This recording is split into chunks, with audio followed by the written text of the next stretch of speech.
তোমরা হয়তো অবশ্যই ভাবছো এই এত জল কাদার মধ্যে আমরা কোথায় যাচ্ছি। সবাইকে দেখতে দেখতে আমি কবে যাব সেই ভাবনা আমার আর শেষই হচ্ছিল না। তারপর চলে গিয়েছিলাম চন্দননগরে ঠাকুর দেখতে।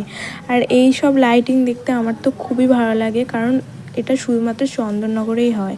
আমার কাছে চন্দননগরে ঠাকুর দেখতে যাওয়াটা কিন্তু আলাদা একটা ইমোশান। যাই হোক, হেঁটে হেঁটে চলে গেছিলাম প্রথমেই মানকুণ্ড স্পোর্টিং ক্লাবে। তারপরে দেখো রানীমায়ের মুখটা এতটাই সুন্দর লাগে, মানে আলাদা একটা শান্তি আছে বলতে পারো। আর চন্দননগর মানে তো আলোর শহর, আর লাইটিং মানে খুবই সুন্দর করেছিল, আমার তো খুবই ভালো লেগেছে। আমি কিন্তু আরও অনেক ঠাকুর দেখেছিলাম, বাট সেগুলো কিন্তু অ্যাড করিনি, নাহলে ভিডিওটা বড় হয়ে যাবে। আর এই ছেলেটার এত লজ্জা, আমি বলছিলাম একবার ভিডিওর সামনে আসো, কিছুতেই আসছিল না। যাই হোক, ঠাকুর দেখতে দেখতে আমরা চলে গিয়েছিলাম সার্কাস মাঠে। আর সেখানে গিয়ে দেখলাম যে ত্রিধারা সম্মেলনীর প্যান্ডেলটা এখানে করেছে। আগে জানলে এত লাইন আমি দিতাম না, এখানেই দেখে নিতাম। তো যাই হোক, ভিডিও